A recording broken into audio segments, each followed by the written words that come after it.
Welcome to another Road to Memorial Cup edition of the CHL Top 10 show. My name is Scott Van Coonen. Once again this week, I chat with a player from each of the leagues that earned sweeps last round. Squires from the Cape Breton Eagles, Trevor Wong from the Saskatoon Blades, and Justin Ertel from the North Bay Battalion. Before we get to those conversations, let's take a quick look back at what happened in round 2.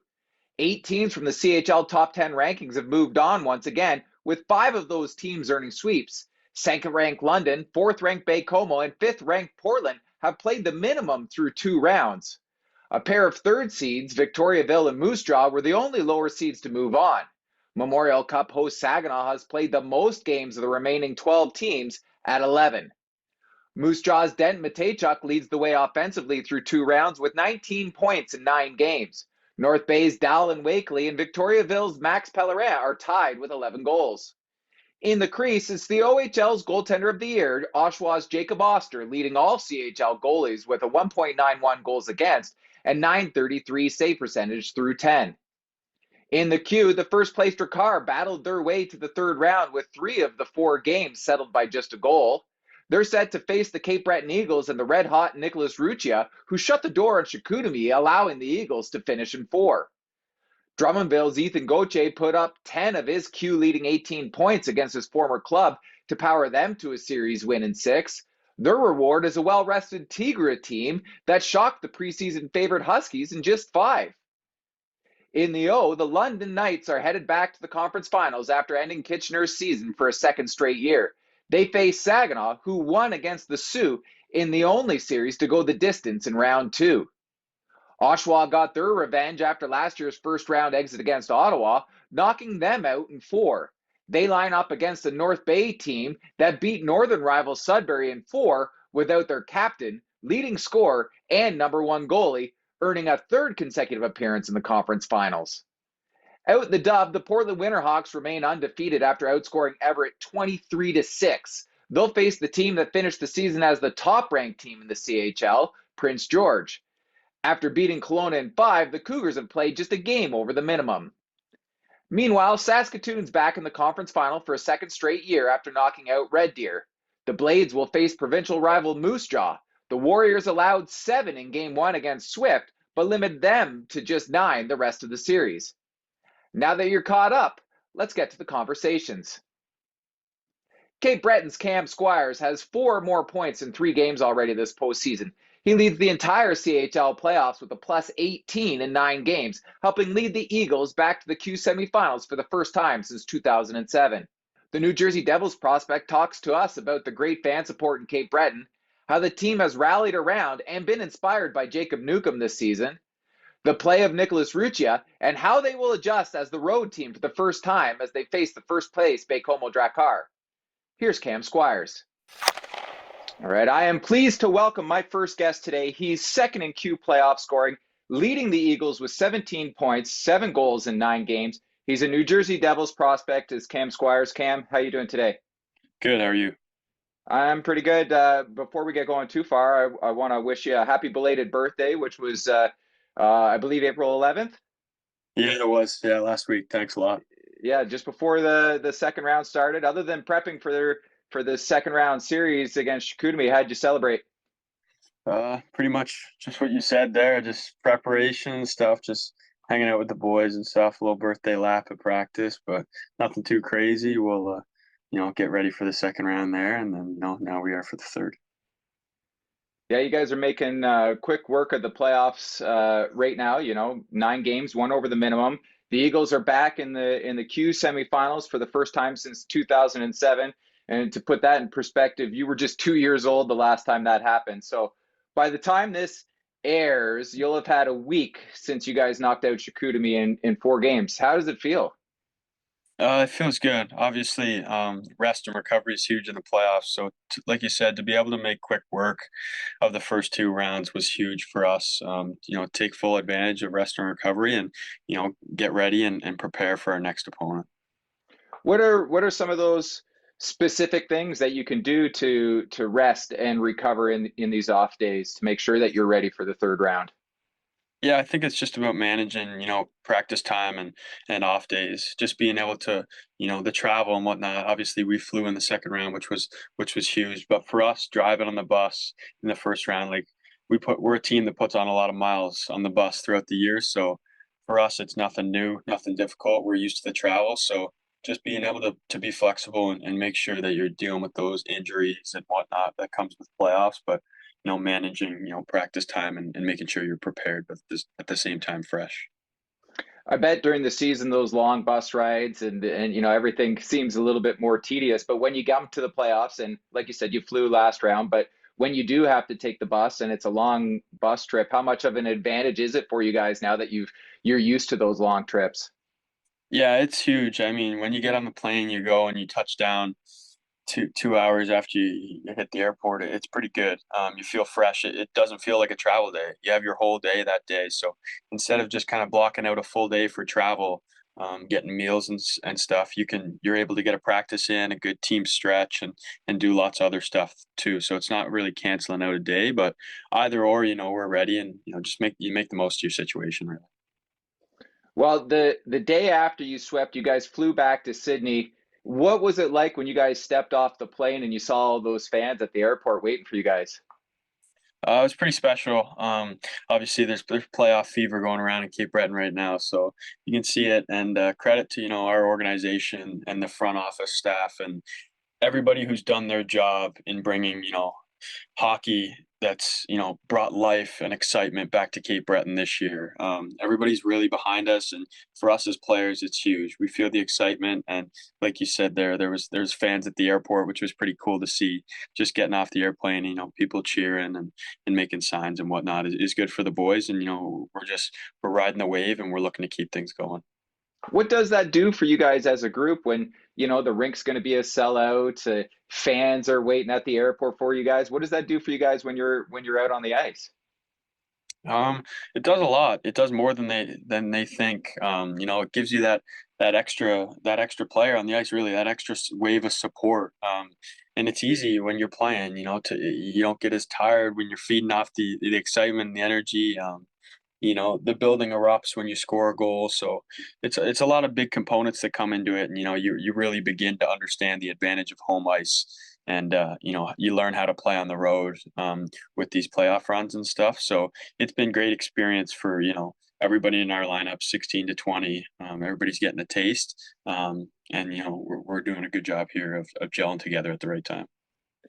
And what are the like what types of fans are they? Are they, when you're walking around town, are they ones that come up and approach you? Are they telling you what they think of games? Are they just, giving you a quick congratulations and leaving you alone? What are they like when you're walking around the town? Yeah, I think it's a mix of everything. A lot of fans are really passionate here, so they're going to share their thoughts and ideas with you, but they're open to it. They know we're the ones out there playing, so they're going to at the same time leave us be in that sense. But they're fully supportive of us. It's a small town in Sydney, but a big island, Cape Breton, and everybody has passion for the Eagles, and it's always been that way. And just for us to be going on a deep playoff run here, it's given them that extra motivation to come out and support and be vocal and be really one community as a team. Well, your line has been a big part of the success so far with yourself, Newcomb, McDonald. You guys have contributed, I believe, half of your goals, your team's goals, 21 of the 42 goals. So, how do you guys as a line approach each game, knowing that the other team has been watching the game tapes and they're keying on you, and it's not as easy when you're playing the same team every night? Yeah, that comes with it for sure. You're gonna have matchups, especially on the road. You're gonna have tough matchups, second change. So every night, you're gonna have guys keying on you and stuff, but it's the same thing every night. So it doesn't change the game plan. And for us, it's about us. We're gonna play an opponent. They're gonna be a good team, but at the end of the day, we got to focus on us and our skill set and what we're able to contribute. So for us, yeah, like you said, I'm playing with Jacob Newcomb and Cam McDonald, two great guys. Like you look at both. They both have their own story. Cam McDonald won a Mem Cup, so he knows what it takes to play playoff hockey and play in those big games. He's been phenomenal, and Jacob had he played in a big battle this year, for getting through cancer. So, me and Jake are really good friends, and I'm very proud of the way he handled that, just like a true pro. Everybody you talk to will tell you, how much of a pro and how a genuine good person he is. And I think we just feed off each other on the ice. We're riding the wave of excitement and fun, and just kind of using that underdog mentality of coming up through here and into the Final Four. And our line's been great, but it's a whole team thing too. The stuff that you don't see, the blocking shots from our captain and the 20-year-olds, Connor Shortle, and our goaltending too. Ruch is phenomenal. Like, everybody up and down the lineup, deserves the credit. So it's been great. Well, we'll get to more on Newcomb in a second because you're right. His story is very inspiring, especially for you guys this year, but for any hockey fan or anybody in general. But you said you don't try to change your game plan at all. Does that change at all from regular season to playoffs? Because obviously, playoffs is a different beast than the regular season. Have you switched mentalities at all in the playoffs? Or are you guys, going with the same kind of plan and structure that you were in the regular season? Yeah, I think it's kind of tough for teams to flip a switch during playoff time, and that was a big thing for us in our dressing room. You don't want to, game one of series one, you can't turn it on. If you try and do that, you're going to be behind the eight ball and chasing the whole series. So for us, it was just using the build up, and I think we executed that pretty well. At the end of the year, we closed at the season on an 8 or 9 game win streak. Back-to-back games in Charlottetown the end of the year. So it was nice to be feeling good going into playoffs. We battled a little bit of adversity sprinkled throughout the whole season. Struggling in different areas, but I think we healed and mended what we needed to going into the playoffs, and it's been a hell of a ride to here. The coaching staff's done a great job of getting us prepared, and like I said, the organization's doing a phenomenal job. It's really top tier. So I think you can't really turn it on, but you just got to kind of work your way into the playoffs and then just build off momentum going there. Well, like you said, you guys finished on a 9 game winning streak. How high was the confidence heading into that first series, and maybe how much higher is the confidence level within the dressing room now? Yeah, it's huge. For us, our group of guys is really special. I find it's the tightest group I've been a part of in a long time, and we're just we got that mix of youth and experience too. So we're not really set in one direction. So I think just for us, it's just using our camaraderie and our being good teammates to each other. We feed off that. We're a tight group, and I think that pushed us over the edge in games we need to win. At the end of the day, it's the closest teams and the deepest teams that win championships. So for us, everybody knows their role, and everybody's excited to do their role for the guy next to them. Another big reason, and you mentioned him earlier, but another big reason for the success in the playoffs so far has been the play of your goalie, Nicholas Ruccia. He had a good regular season, but he's taken his game to another level in the playoffs, allowing 2 or fewer goals in 6 of your 9 games, including 2 shutouts in games 1 and 2 of the last series. What's impressed you the most about his play so far in the playoffs for you guys? Yeah, like you said, the numbers and stuff is so impressive for Rooch, and you see that stuff. It's easy to look at that. But for me and Rooch have been teammates for this our 3rd season together now. He was 17 when I was 16, and for me, it was just seeing his progress and not being surprised at all. A lot of people are surprised about his play, but for me and people that know Rooch, it's been a long time coming, and he was due, and he's earned every bit of this through hard work, and he kept pushing the needle forward each year. So he's been phenomenal. Always when we got a penalty kill, the saying, your goalie's got to be your best PKer. So for him, he's been phenomenal on the disadvantage advantage. And then just 5-on-5, he's a brick wall back there. We're confident with him playing behind us, and we're just going to keep going like that. Now, he doesn't have that kind of success without overall team defensive play as well. So how much pride do you guys as a group in front of him take in shutting down the opposition in the playoffs? Yeah, tons. That's a big piece of our like I said, the PK. It's been a backbone for us all season, and Matt Anthony's done a good job of coordinating that and putting a lot of work into that. And then our defensemen, Connor Shortle, Zach Bigger, Braden Schmidt, those guys that PK a lot, they've done a phenomenal job. They take pride in going out there and blocking shots, and it's not the prettiest stuff. It's definitely not easy, but they've been doing a hell of a job all year, and especially in the playoffs. Like in Rimouski, Shortle took 2 shots off the face just to block it, and it sucks. But when he's coming off and guys are patting him on the back and the bench is going crazy, it's what drives us. It's what wins us hockey games. So those are the things that everybody may not see, but it's been able to be a key part of our success in the postseason. And those are things, the shot blocking, the big penalty kills that fans, they don't quite see the same way as the players do, right? Like the fans, they see the big goals and they think that that's what get everybody going. But, the timely hit, the big block, the just getting the puck out of the zone, those are the small things that the bench really gets fired up for, right? Yeah, 100%. Those are the little details, and there's so much more. That makes up a game in the playoffs. That wins you or loses you a game. Those one or two mistakes. So everybody buying in and doing their part has been, detrimental for us this year. Well, like you mentioned, Jacob Newcomb, he got diagnosed. For anybody who doesn't know, he was diagnosed with non-Hodgkin's lymphoma back in July. He went through his treatment and then was able to ring the bell on December 7th to announce that he was in remission.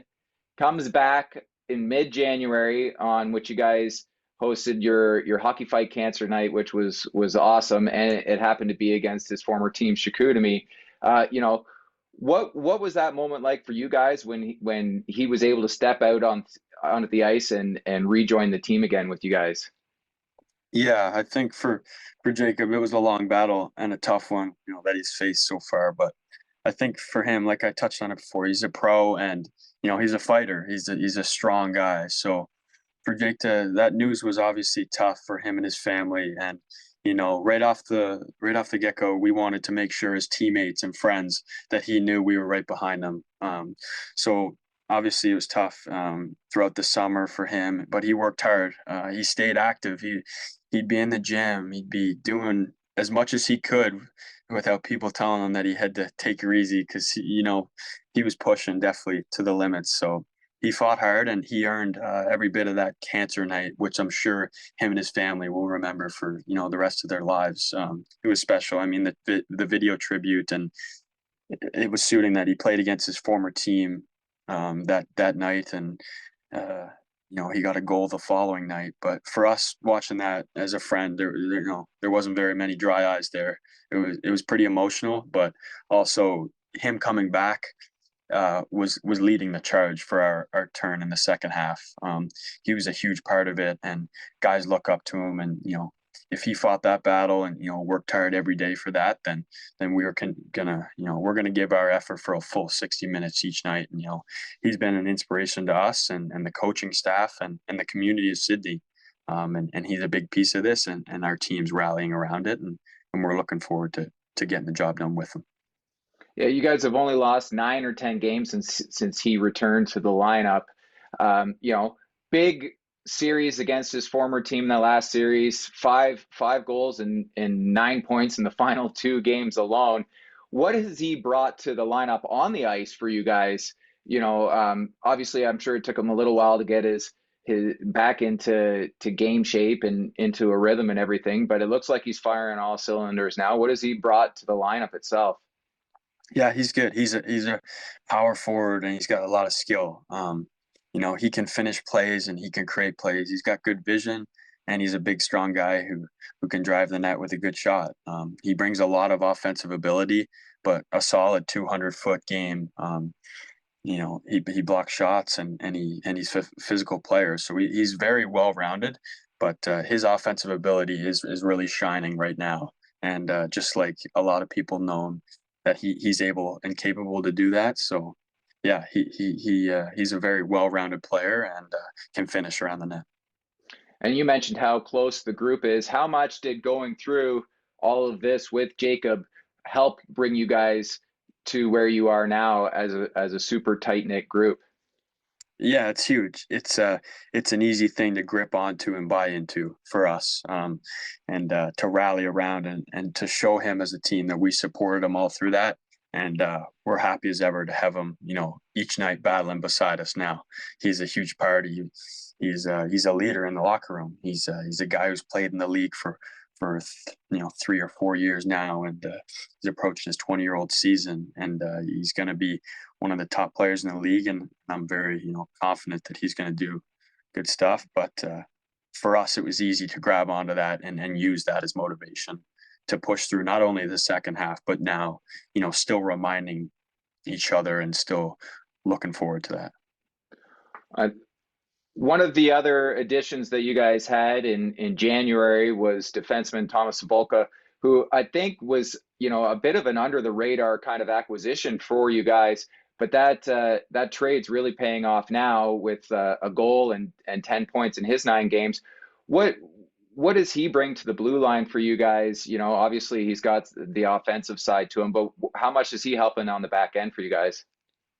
Yeah, Tommy's huge. He came from Valdor. We're actually billet brothers, in the second half this year. So I've gotten to know him as a person outside of the rink.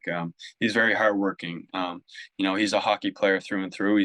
He's going to play hockey for a really long time. So he does a great job of putting the team first and really just buying in and bringing his best every day. Which helps the team, focus on that. He's very skilled. He can skate really well, and he's got great hands and great vision. So, and he's a great PP guy too. So, yeah, the numbers show there that he's done a good job. But he makes very subtle plays and defensively good stick as well. So that was a great trade, and you got to give credit to our coaching staff and our scouting staff and our management finding a great player to add to our defense. And speaking of coaching, head coach Louis Robitaille, it's his first season in Cape Breton. What has he brought to the organization since coming this season? How has he kind of changed the way you guys play this year? Yeah, Louis been great. He's been, for me, I think he's my fourth coach in my third year here. So there's been a lot of change throughout the whole organization, but I think Louis done a tremendous job of gluing us together and holding us accountable throughout the whole season, building, and critiquing what he wanted to, and he put us in the right place at the right time. Come the end of March to be on a hot streak and prepared. So the preparation part is huge. They do a great job of making sure we have everything we need in order to just when the puck drops, we're ready to go.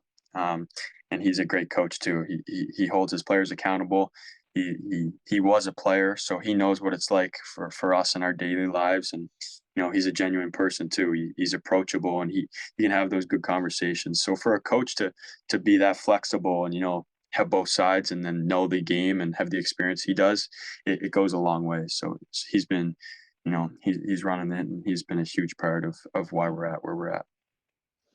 Now you mentioned Cam McDonald and his Memorial Cup win earlier, but the rest of the team itself doesn't have a ton of playoff experience. So how are you guys, kind of using the experience from the first 2 rounds this year to help you as you head into the third round?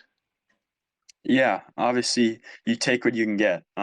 Last year we had a short run. We were up against a tough team, but I think this year you ride the wave. And for us, it's the past, and I think we're just living in the now. We're just taking it one game at a time, one shift at a time.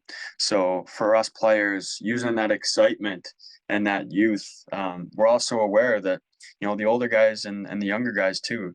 You don't get opportunities like this often. You got to take advantage. So whether you're 16 or you're 20, you're in the middle at 18.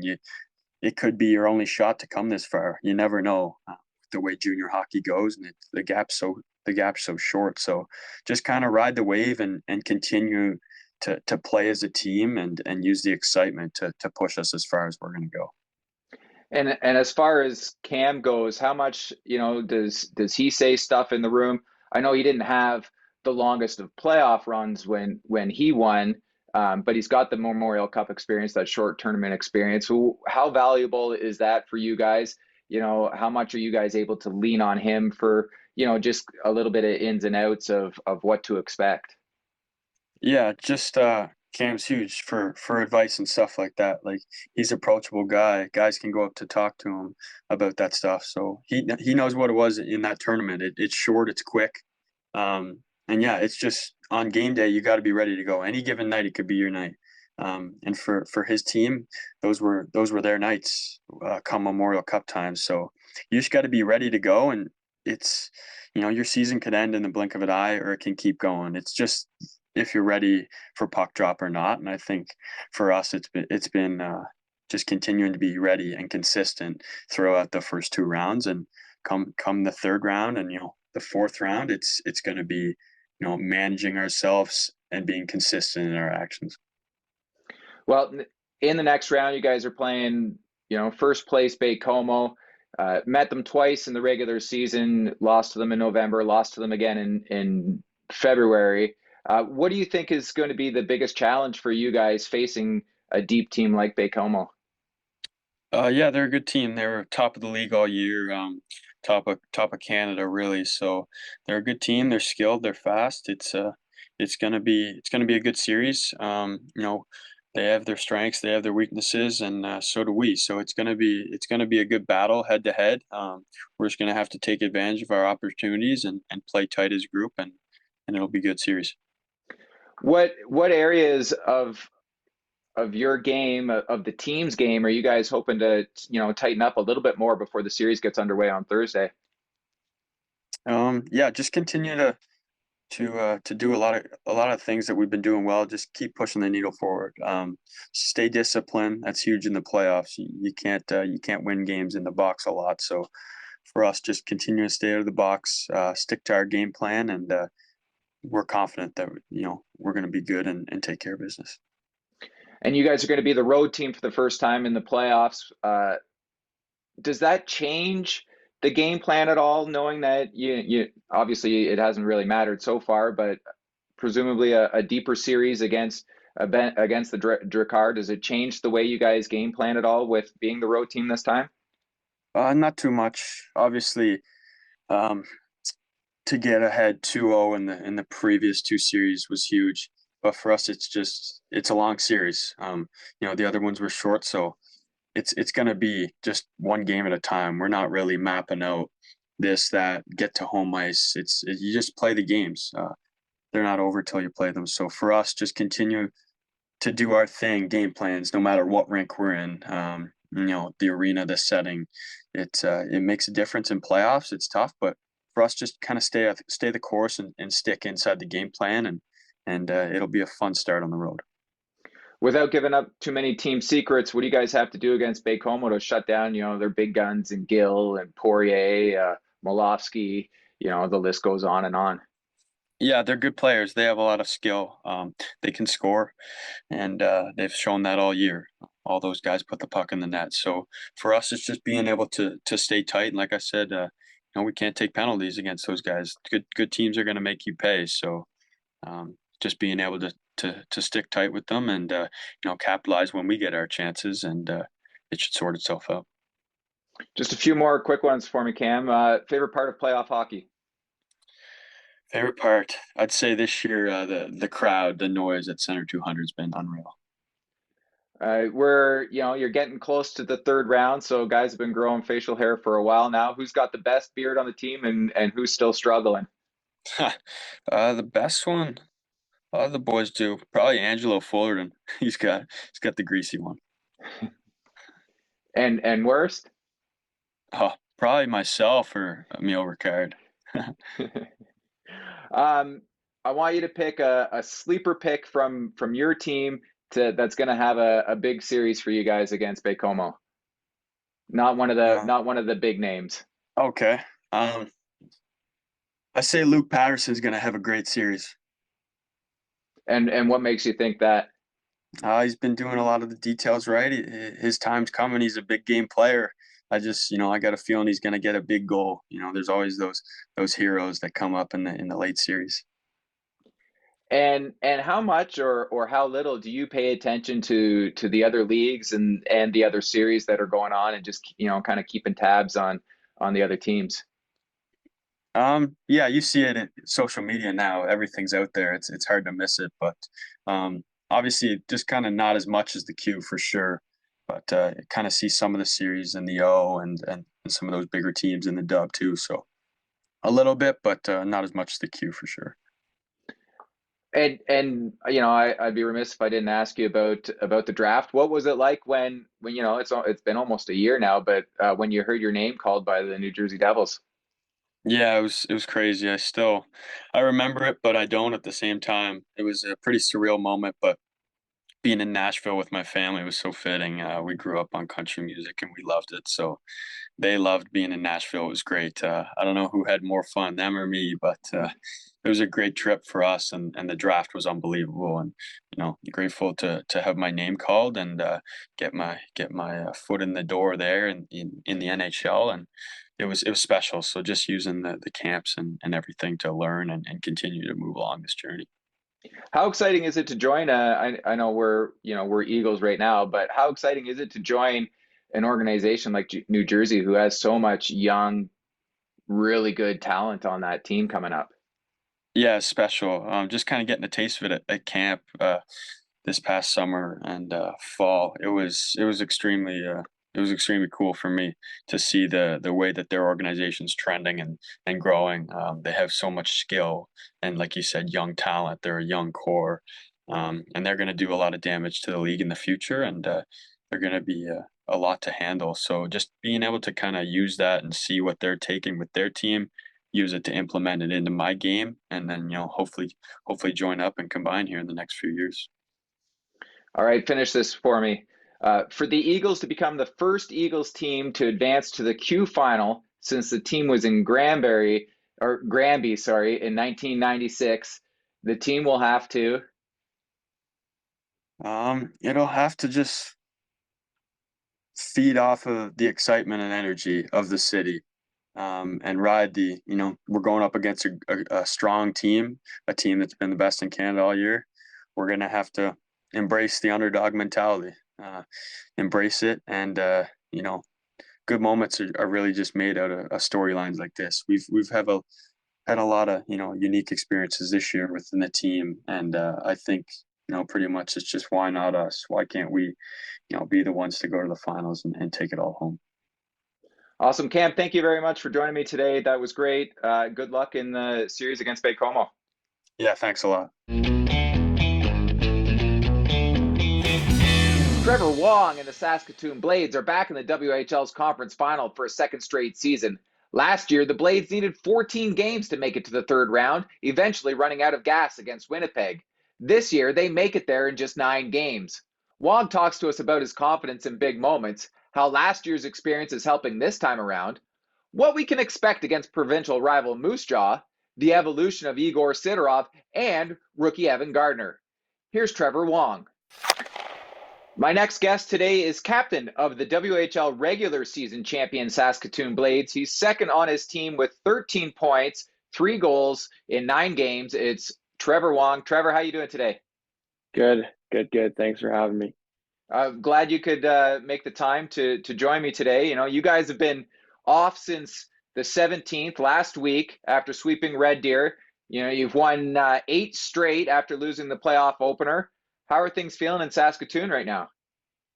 Yeah, things are feeling good. Like you said, just feeling good about last round and really looking forward to the next one here. So nice to have some time off, but looking forward to the next game.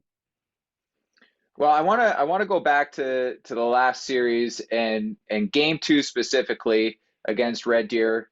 Chase Woodsky's standing on his head. Looks like you guys are heading into a second overtime, and then with about just under 3 minutes to go, you jump on the loose puck in the neutral zone. Take me through the rest of that play and kind of what you were thinking holding up and dishing to Saunderson with that pass. Near wing for Bernie. Fans on a pass at center. Here's Wong back in over the line. Trevor Wong delays, waits, finding Saunderson, moving in, scores! Winner, chicken dinner! Ben Saunderson is your overtime hero. The Blades hold serve on home ice.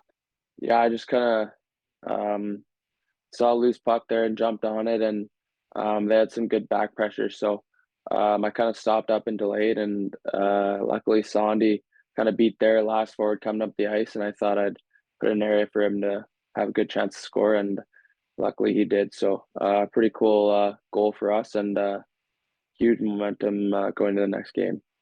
Yeah, exactly. Like looking back now, how big was that play setting up the next two games in Red Deer, heading there with a 2-0 series lead rather than split 1-1?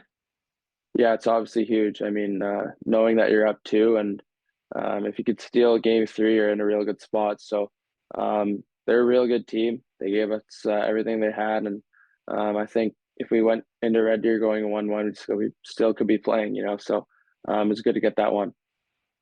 And that was, the team's second OT of the postseason. The first one was in game 3 against PA. And again, it was you setting up the winner, this time setting up Easton Armstrong in front of the net. Wong steps up. He'll get it for Lazowski in the corner.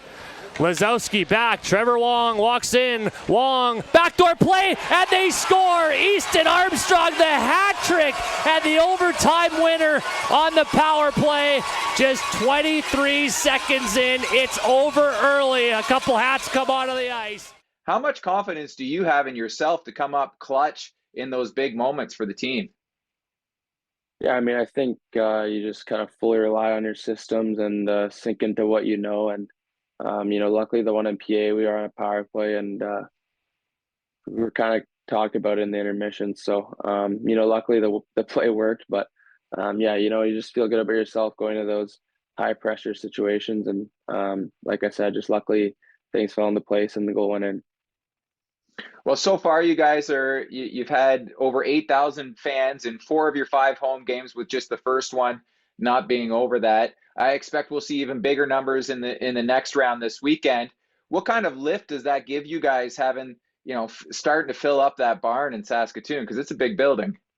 Yeah, it's definitely a big building, and it just feels really good to know the city's behind us. And obviously last year, the first round, we sold out the games, but they weren't all the fans cheering for us. So pretty cool to that all the noise is for us, and not Bedard on the other side. But very cool to see the support in the city of Saskatoon here, and we're very grateful for it. How does you mentioned last year's run? How does this year's run feel? A little bit different or similar compared to last year's? I think this year just a little higher expectation for us as a group. Obviously, a bunch of us have experience going to the conference final last year, and this year we're really looking to, go further and make the final and win that. So, I mean, I think just higher expectation, and we have a great core group of guys that we had last year, and then bringing in some new guys. So, we're feeling good about the next round here. Yeah, and so in the room, it's higher expectations. On the ice, how does the team compare? Is it a more balanced lineup? Is it the experience, like you mentioned, or just an overall deeper team? Yeah, I think kind of everything that you said there. Just overall deeper team. Obviously, bringing in some very high talented guys at the deadline and stuff, and just kind of like I said, our core group. You get 1 year old there, you get that many more games under your belt, and even our coaching staff, knowing what it is in these playoffs with the Blades. So, it's very cool to know that, we have lots of guys, and me as a captain, lots of guys who can help me as leaders. So, it's a good feeling. As the captain of the team, how were you able to get all the additions to, buy into the systems and fit in so seamlessly with the team? Because everybody, they look like they've been there for a long time already. Yeah, I think kind of, goes to a lot to say for the guys we brought in. I mean, very high-end guys, very mature guys. I think, all 19-year-olds, and obviously Armstrong and 20-year-olds we brought in earlier, but just goes a lot saying them as people and as players, wanting to be here to win, and, we trade for them for a reason. So everyone on our team's on the same page, which is really good. Well, in last year's run, you guys had back-to-back game 7s, beating obviously Bedard and the Pats in the first round, and then coming back from that 0-3 deficit against Red Deer in round 2. I know, like you said, there's still a lot of guys that are back this year, but how how have you guys that went through that run last year, how did you learn from those experiences, and how is that helping you now?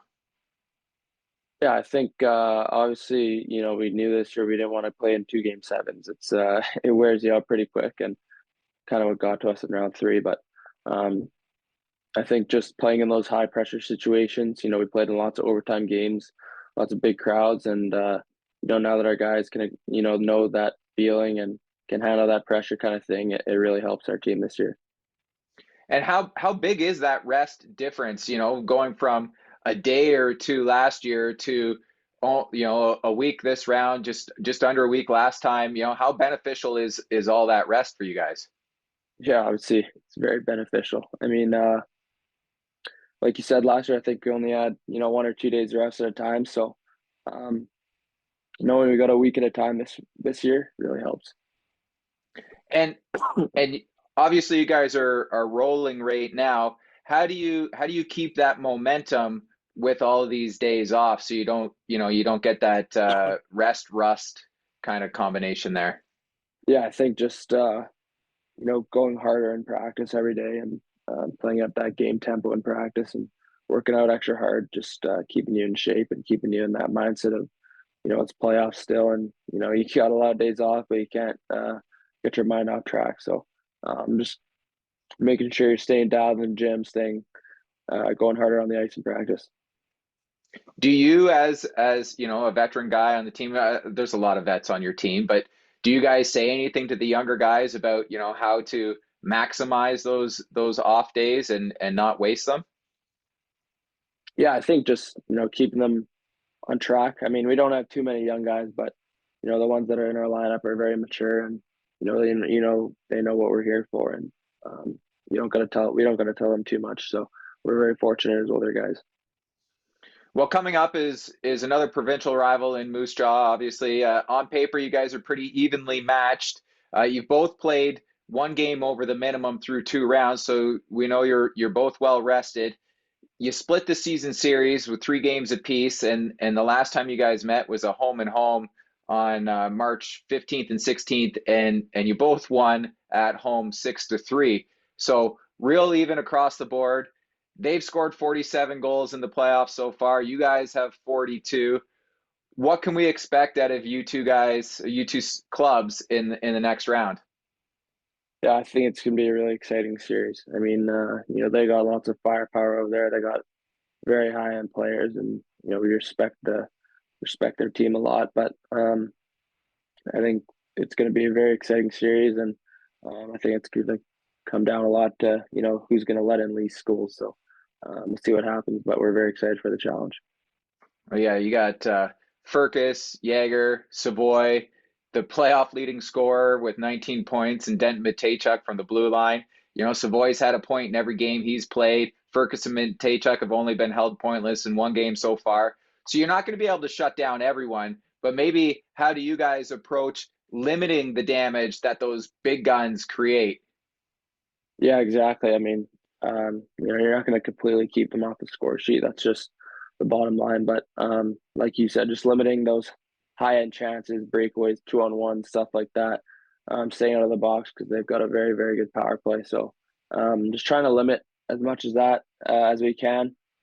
But like you said, they're going to be on the score sheet eventually, and you got to respect that. But just limiting those high end chances. Can you take any lessons from that series against Bedard and the Pats last year, or maybe even a better example would have been the semifinal series against the Winnipeg Ice, who obviously top to bottom were a high scoring team. Is there anything that you can take from those series to help you in this upcoming one? Yeah, I mean, I think every time you play, high end players, you got to you can't turn over the puck, high end zone, and let them go the other way, odd man, or those guys sniff out those pucks and can turn it in a second. So I think, like you said, playing Bedard and the Ice last year, we got a taste of what those real high end players can do to you in playoffs, and they can kill you. So you got to limit their momentum, and like I said, just limiting those high end chances for them.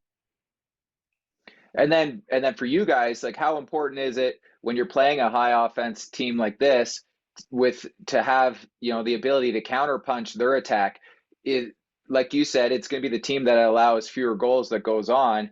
They've allowed 12 more goals so far in the playoffs than you guys, so you got to be able to capitalize on the limited opportunities that you get, right? No, for sure. Yeah, I mean, us as the Blades, we take a lot of pride in defending, and we try our best to help out our goalies and um, limit goals against. So, but for sure, we like to score too, and we'll bury our chances, we get our chances, but for sure, focus on defense, and the offense will come. Well, one of those guys on offense that's going to be huge for you guys in the next series, and he scored 6 goals in his last 2 games. That's Ducks prospect Igor Sidorov. You guys joined the Blades in the same season, so you've watched him grow as a player. How has he evolved from that first season that you were with him to the player that he is now in these playoffs? Yeah, it's pretty crazy. Yeah, we've grown up together on the Blades now, and we've been playing with each other for almost 3 years now. So I think just seeing his confidence grow, and obviously coming from a different country, he didn't speak English when he came here, so just seeing his confidence grow um, outside the rink and then on the ice just is pretty cool, and obviously it's just paying off for him pretty well. So it's cool to watch him and play alongside him. 10 goals in 9 games so far. And it's not just the amount he scores, it's the way he's scoring them too. He makes it look really easy. No, for sure, that's kind of the confidence part. I'm talking about just different ways he thinks about guys, thinks about putting the puck in the net. Other guys would never even dream about even trying, and the way he does it, just the confidence he has in himself, and um, the skill that he has that he can actually execute it is very special to watch. So sometimes I'm just a fan on his line and watching him do his cool stuff. When you're on the line with him and he's shooting the way it is it just a matter of you just finding him in the open space because there's a good chance it's going to wind up in the back of the net if he gets it? Yeah, I mean, that's a pretty good mindset for me. I think he does a great job of getting open, and obviously he's a shooter, so he loves shooting the puck, and I like passing the puck. So when he's feeling himself, there's good chance going in. But yeah, definitely got to work to get the puck, and we work pretty well together. So luckily to have him on my line. And at the other end, you guys have rookie Evan Gardner, who's kind of stolen the crease from Austin Elliott. He's been so impressive. It's hard for veteran goalies to put up the kind of numbers that he's been putting up, let alone a guy with less than 40 WHL games. What makes him so, calm, cool, and collected back there?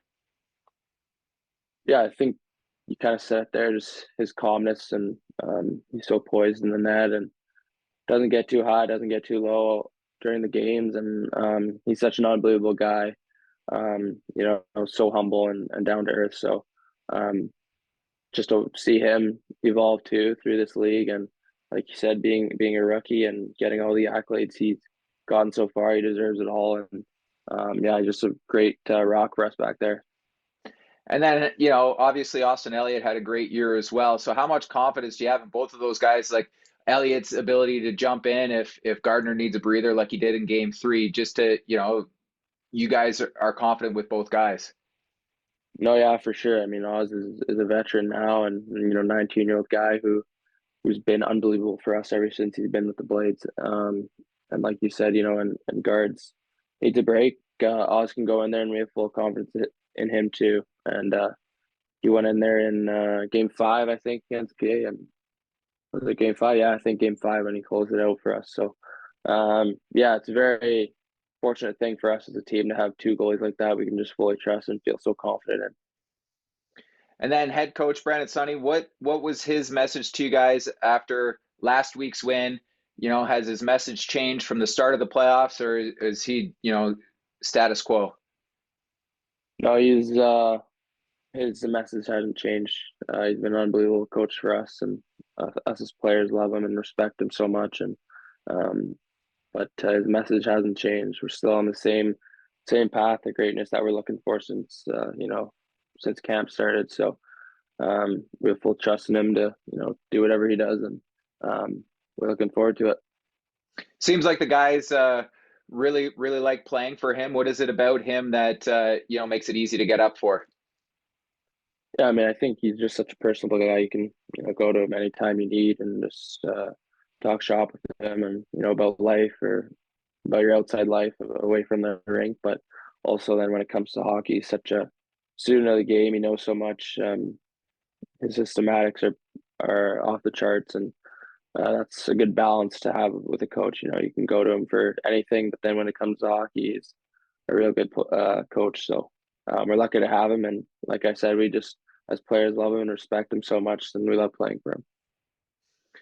How much have you or the rest of the guys, as in Wright and Armstrong, have you guys talked about this being your final run in the WHL? Like you're coming down to the end of your WHL career here. Yeah, I mean, I think it's hard not to talk about when you're 20 and your time's coming up, but try not to think about it too much because it is a sad thing. But just try to take it game by game, and play as hard as we can for each other and for the rest of our teammates, and go as long as we can. So don't talk about it too much, but obviously it's in the back of our mind. Can you believe that hopefully by the end of May that'll be the end of your WHL career? Yeah, it's a crazy thought to think about for sure. I mean, everyone says it, but you remember like it was yesterday. You were 16 or 15, fresh in the league, and it's been a long journey, but it's been a fun one. So, yeah, like I said, just taking it game by game and enjoying as much time as I have left here, and see how it goes. Easton Armstrong obviously had a big first round with you guys. He's going to miss the first two games in the next round, serving the final two games of his suspension. What kind of a lift is he going to bring when he gets back into the lineups for games 3 and 4? Yeah, Arm is a huge addition for us, and he just brings so much to our team. I mean, just looking at him, obviously he brings lots of size and some grit. But other than that, he brings lots of actually scoring touch and great shot and nice touch around the net. So he's great for us on our power play in front of the net. Big body, use his body for a screen, but yeah, he brings so much for us. And the biggest thing for me, it sounds out, is his energy. I mean, many people don't know it, obviously, but brings lots of energy to our team, and he's a loud guy. He's a big personality guy, and we'll miss him for the first 2 games for sure. And then, I spoke with Fraser Minton back in February. We talked about, him joining the team and how much fun he was having in Saskatoon. What's been, from your perspective, what's been his biggest impact to you guys? Maybe we'll leave the off ice, or the on ice product, but in the room, what's been his biggest impact for you guys? Yeah, I think just the professionalism and the leadership he brings. Obviously, he's played at almost every level now, and he's been captain Team Canada World Juniors, and got to play in the NHL. So it's very, very cool to learn from him and see, even though he's such a young guy, how professional he is and how he carries himself around the room and around the rink. It's very cool to watch, and lots of guys look up to him for sure. And then we saw it in the OHL with Kitchener's Hunter Brusevich facing his younger brother Henry in London. Now we're going to see it with Rowan Calvert facing older brother Atlee. I know the guys have played each other in the regular season, but what do you think we can expect from those two in a 7-game series in the playoffs? Yeah, just lots of good battles. I mean, it's pretty cool to watch them go against each other, and especially at such a big stage now. And obviously they're from Moose Jaw, so family will be all around, and pretty cool for Atlee to play in his hometown in his final year, and just cool for Rowan too to play against his older brother. You guys have a few more practices before the series starts on Friday. What are you looking to clean up before Moose Jaw comes to town? Yeah, I think just clean up a little bit of everything. Like you said, these guys are a very, very elite team, and you got to prepare for elite teams. So I think just touching up on a little bit of everything in our game, and probably work on special teams one of these days, and clean that up. And then yeah, we'll be ready for game on Friday, and we're really looking forward to it. Awesome. Just a few more quick ones for me. Favorite thing about playoff hockey? I think the high emotion and just the feel. I don't know how to explain it, but everyone says it's the best time of the year, and it really is. When you're in the game, everything means something. Every little, puck that goes in deep, every little block, every hit, means so much, and everyone gets so excited for it. So I love the high emotion and just everything that's at stake. Playoff beards. Who's going to have the best one on the team when the playoffs are done, and who's going to have the worst one on the team when the playoffs are done? Best one on our team, probably John Babcock. He looks like he's about 40, but he's only 19. And worst one, there's a few guys who can't grow any, but probably say me. Worst one, can't grow any. All right, I want you to pick a sleeper pick from your team that you think is going to have a big series against Moose Jaw. Not one of the big names. I would have said Rowan Calvert, but we already talked about him, so I'll go tough one. I'll go Lucas Hansen. And why do you think he's poised to break out for you guys? I mean, Hanny's a 3-year guy for us. He's been here since 16 and just does all the little things right. He's huge for us on our PK, block shots, plays against top lines all the time and plays big minutes. So I think he'll have a breakout series. How much do you keep tabs on what's going on, in the other conference or in the OHL or the QMJHL? Me personally, I honestly don't too much. See, a couple things throughout the WHL, but try not to go on socials too much.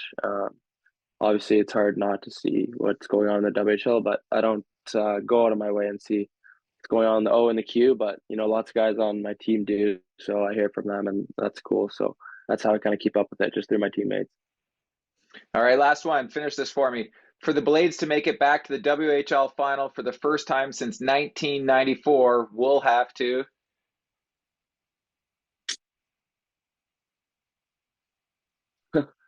Ooh, I'll say beat Musha. That's keep it simple. I like it. Awesome. Thank you, Trevor. Thanks for joining me. Good luck in the next round against Moose Jaw. Thanks so much, Scott. Appreciate it. The North Bay Battalion have lost in the conference finals to the eventual OHL champions the past 2 seasons.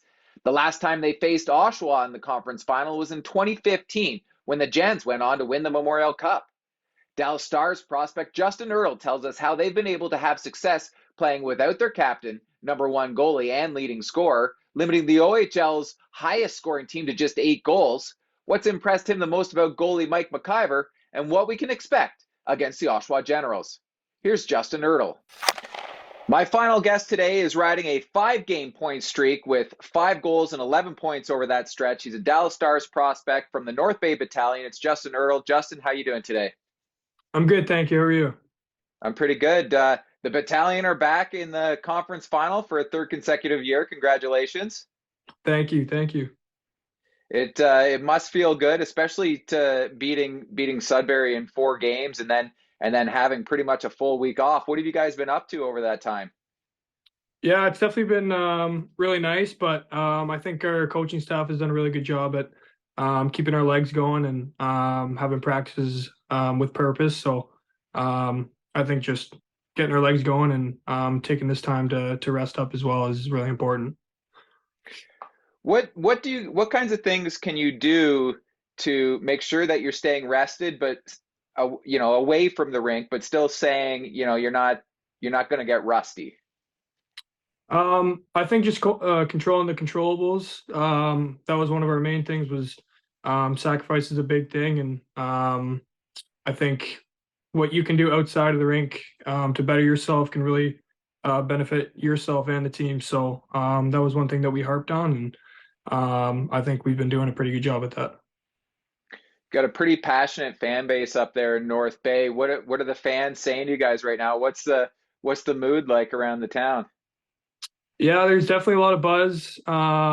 You see the signs of "Go Troops Go" all across town. So we love our fans, and they come out for us every single night at the Mem Garden. So we appreciate them a lot for sure.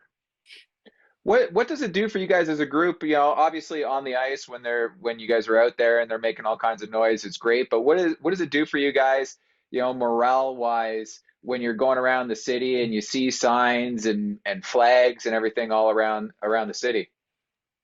I think it's definitely really cool, especially for the guys who haven't seen that. I think for them it's a bit of an eye opener, and just to show how close our fan base is with us is really cool. And like we'll have fans at our practices and say hi to us, and that's definitely really cool. So special place for sure. All right. Well, let's talk a little bit about that last series, and we'll start with game 3. Obviously, it was against Sudbury. You guys jump out to a really early 2-0 lead, less than 5 minutes in, but then they respond with 2 quick ones to tie it. And then by the end of the second, you guys are trailing 5-2. And in fact, you didn't even get credited with a shot on net in that second period. So what was the mood like heading into the third? Like what did you guys talk about in the dressing room between the second or in the second intermission? Yeah, I think it's definitely important in playoffs to not get too down on yourself and when things aren't going your way. But I think for us, it was just really important to keep it shift by shift and try and chip away. And I think we did a really good job at that and showed how resilient our group is. So. Yeah, well, you got things going in the third with the shorthanded goal, and then under 5 minutes to play, you guys get a little bit of luck and get the 5-on-3 power play, pull the goalie, score twice to tie the game back up, and then you end up taking a penalty with just over 2 minutes to play. So what's going on in your head while you're sitting in the box watching the guys kill that one?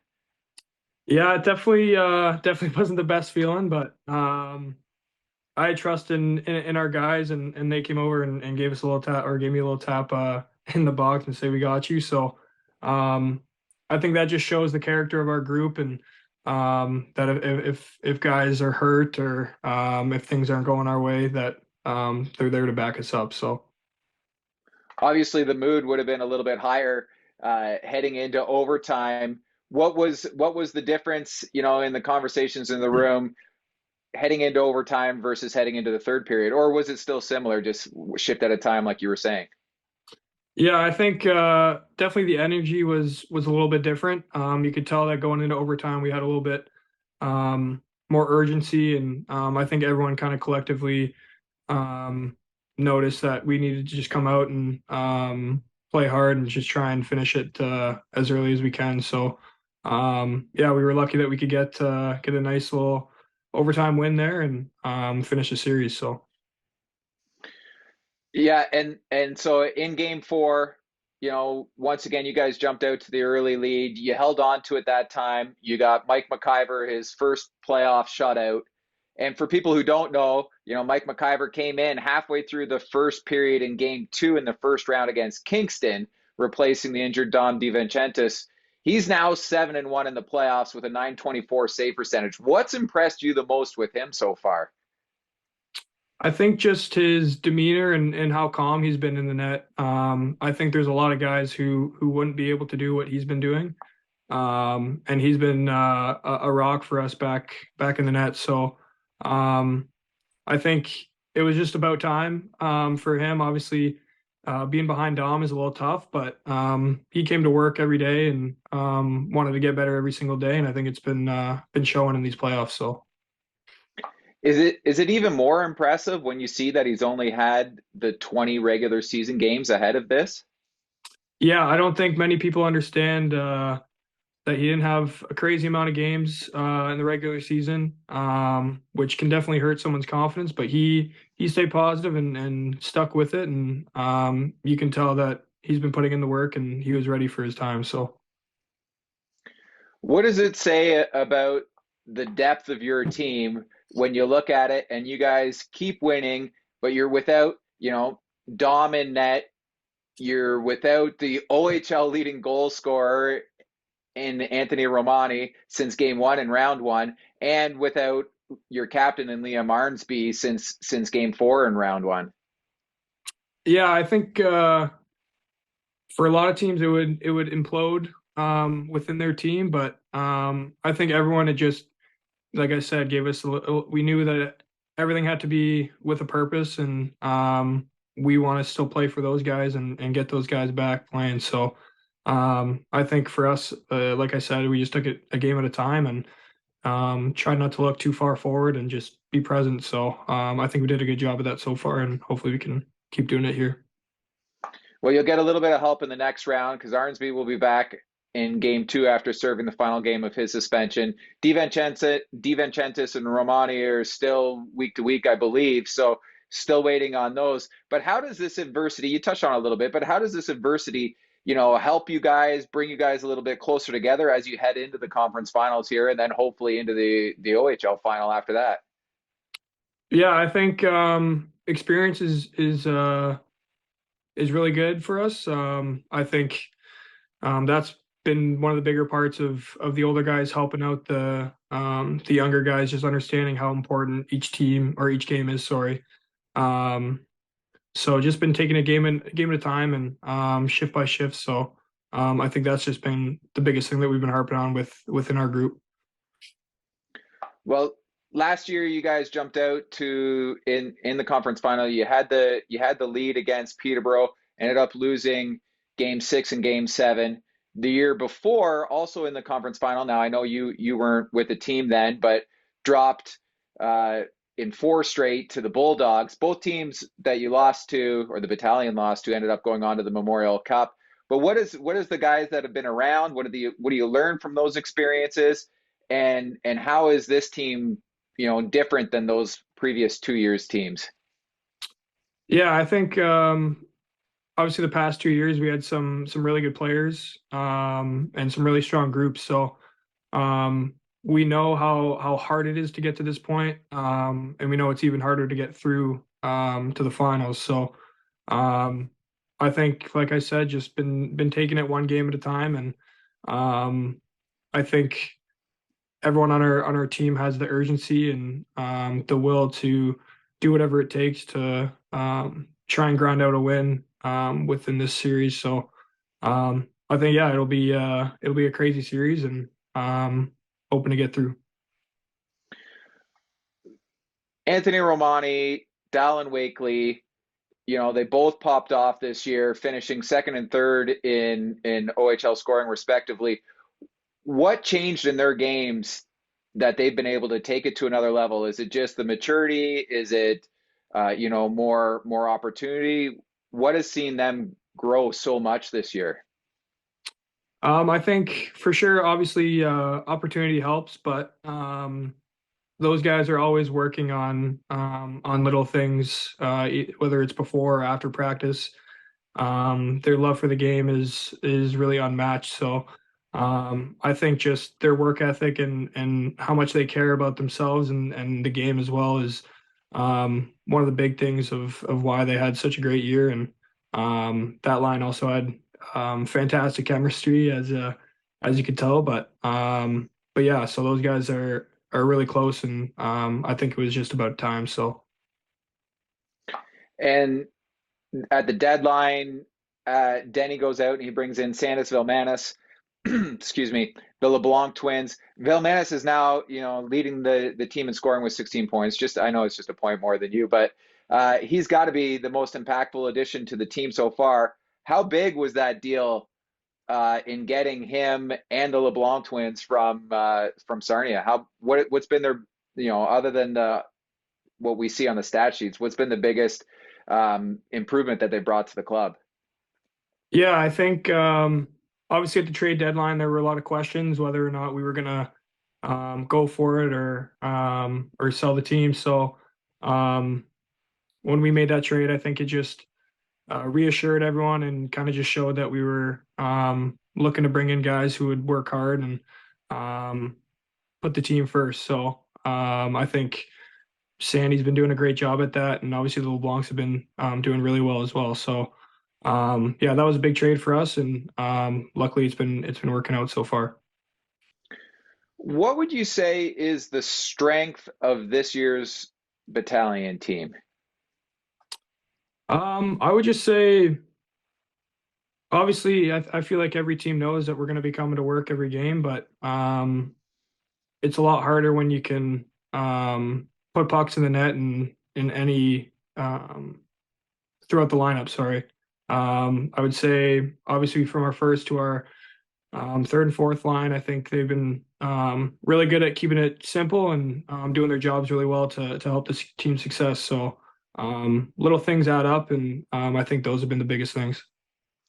You guys play a playoff style hockey year round. How much does that benefit you guys now that you're in the playoffs and you don't really have to adjust your style?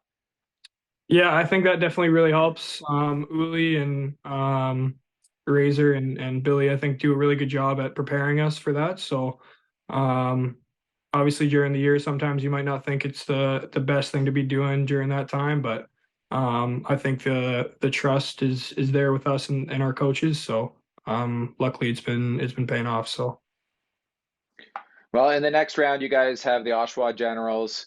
You haven't played them since New Year's Eve, so and you guys split the two games that you had played with them. What do you think we can expect from this series between you two clubs?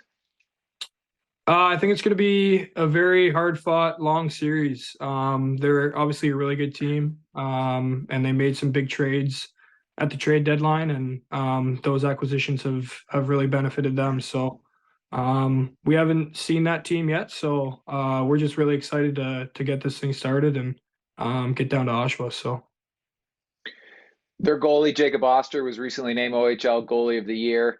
What do you have to do to be able to get the pucks past him? yeah, I think it's a little cliche to say, but just getting guys in front of them. Obviously, we know that it's tough to beat them one-on-one, so we're just gonna have to try and create other opportunities in front of the net and try and bang away some greasy ones. So Now, the Sudbury Wolves, just to backtrack for a second here, scored the most goals in the OHL this year. You guys managed to hold them to, I believe, 8 goals in your series. How much is that going to help you in your plan of attack defensively anyway when you head to Oshawa? yeah, well, I think there's a couple similarities with the Sudbury and Oshawa. Obviously, Sudbury has or had some of the top scoring guys in the CHL, and Oshawa has a lot of young talent that can put the puck in the net. So I think our series prior have really kind of prepared us for what's to come, and just hoping that we'll be ready and be ready to take that challenge on. How much do the boys get fired up when you shut down and we'll talk about the next, like this series. So when you shut down guys like Rubrick and Seneca and Cal Ritchie, who are obviously Oshawa's big 3 guys, how much does it fire the guys up when they're being shut down and guys are blocking shots and making steals and stuff? Yeah, well, obviously that's the keys to winning the game, and those are little things that guys really have to give the second effort for and sacrifice their bodies in those situations. So yeah, it definitely gets the guys up on the bench, and I think that's going to be some little keys to success for this series for sure. And does the experience from the previous 2 years, how much more does that help you guys? Like you touched on it, you said, you guys know now the price you have to pay to win. So how much better are you guys going to be prepared this time around in the conference final because of those things? Yeah, I wouldn't say that we're going to prepare any different. I would say that there's going to be situations where we're going to be familiar and we're going to know what we did wrong the prior years, and kind of just taking it a shift at a time, like I've been saying. But yeah, just keeping it simple and taking it shift by shift. I think that'll help us a lot throughout this series for sure. Well, for you, just over a month ago, I believe it was March 11th, you signed your ELC with Dallas. How good did it feel to put pen to paper on that? Yeah, that was definitely a dream come true, and yeah, just really thankful and happy that how it all played out, and yeah, just really lucky to be playing with the teammates that I had this year and help me get to that point throughout my career. So How much weight does that take off of your shoulders, not having to worry about, trying to get your contract and now just being able to go out there and play? yeah, it's definitely nice. I would say that you still got to make sure that you're still on your A game and still trying to prepare for each game the same. And obviously, it's a nice um, milestone, but obviously there's more work to be done after. So just trying to be present and take it day by day. Now I know we're still, everything's North Bay right now and the playoff run, but you look at the Dallas Stars and they're one of the top teams in the entire NHL. They've got a good mix of youth and veterans. How exciting is it for you knowing that you're going to be heading to Texas in one way or the other next season and joining that organization? Yeah, it's definitely really cool and very nice to see what they've been doing. Obviously in the postseason here, it's pretty exciting. Finishing first, but yeah, no, it's definitely really cool, and yeah, really excited to see how they do in the playoffs, and excited for the future. But We started before we started recording. We were talking about your minor midget team in the Toronto Red Wings, and one of your former teammates on that team, Luca Del Belbaluz, Mississauga Steelhead, Sarnia Sting, scored his first NHL goal at the end of this season. What's it like seeing some of your minor hockey teammates having the successes that they're having at the NHL level now? yeah, it's definitely really cool. I'd say growing up, you wouldn't really think of that, and to see it all happen is definitely really cool. So he's been working really hard, and you can tell that it's been paying off. So really cool to see for sure. Now, you spent a year in college before you joined the battalion last season. What made you want to join the OHL and North Bay? Yeah, I think especially growing up in Kitchener, the OHL has always been a route that I wanted to take. Um, I would say I wasn't ready my 16-year-old year to go to the OHL, and I thought it was best for me to take my time and develop at prep school, and then ultimately went to Cornell, and then after that first year, I just felt like the OHL was the route for me, and ultimately came to the decision to come to North Bay, and I'm really happy how it all played out. So yeah, just really grateful to be with a great organization for sure. All right, just a few more quick ones from me. Favorite part of playoff hockey? I would say the hotels or the road trips with the guys. I think those are the memories you're going to remember forever. And definitely last year, those are the things I miss with some of the guys that aren't here anymore. So yeah, I'd say that for sure. You guys are on the bus a lot. Oshawa, they're down in the GTA, so they don't have as long of road trips. Do you think that is a bit of an advantage for you guys going in this next round when they're not used to the travel as much as you are? I would definitely say it can play a role, but I wouldn't say that's something that we're completely focused on. But yeah, I think definitely in playoff hockey, obviously those day offs help and stuff like that. But yeah, I think later in the series it can definitely take a toll with those 1 day offs. So All right. Who's got the best playoff beard going right now? And who's got the worst? Or maybe who's going to have the best playoff beard by the end of the playoffs for you guys, and who's going to have the worst? um, I think the best one you'd have to go with Paul Christopoulos. He's had the same beard since he was 15. So yeah, I think his will look really good by the end of it. And then I think the worst probably Jacob Tarian. I think it's a little too patchy for him.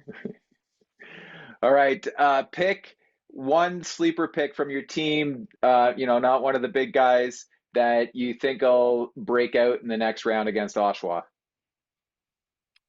I could definitely see Ethan Precision, I think, has done a really good job at handling the role of filling in for Arnie. So I think once Arnie's back, I think Pro could definitely make a difference on that third line. So How much do you pay attention to the other playoff series that are going on, or the other leagues playoffs that are happening, if at all?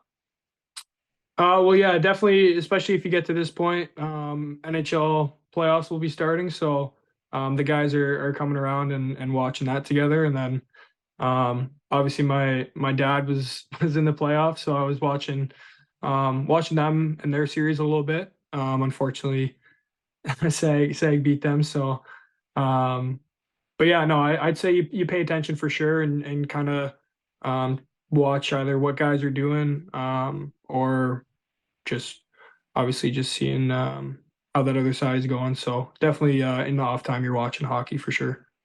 Finish this sentence for me. For the battalion to make it back to the OHL final for the first time since 2014, we'll have to Ultimately sacrifice everything within hockey, outside, home life, everything. I think sleep, everything like that can really help and turn the tables in playoffs for sure. Awesome. Justin, thank you very much for joining me today. Good luck in the conference finals against Oshawa, and hopefully we'll see you in Saginaw. Great. Thank you so much for having me.